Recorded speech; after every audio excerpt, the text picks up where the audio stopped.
करियई है। शिव गुरु हमर के महर छथिन, शिव गुरु हमर के महर छथिन, के महर खोजियई है।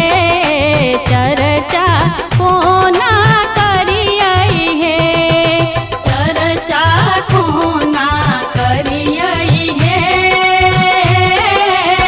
शिव गुरु हमर के महर छथिन, शिव गुरु हमर के महर छथिन, के महर खोजियई है। चर्चा कोना करियई है।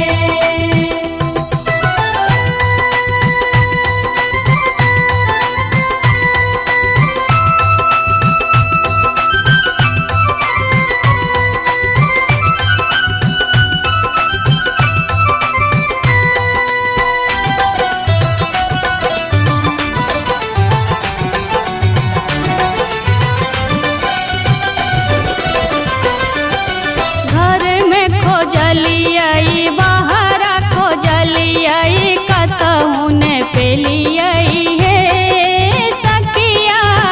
घर में खोजलियई, बाहर खोजलियई, कतहु ने पेलियई है।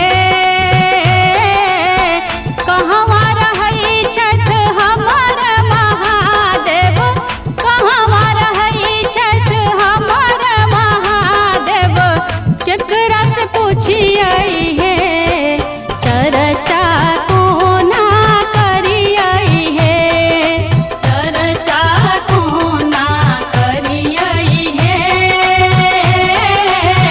शिव गुरु हमर के महर छथिन, शिव गुरु हमर के महर छथिन, के महर खोजियई है। चर्चा कोना करियई है।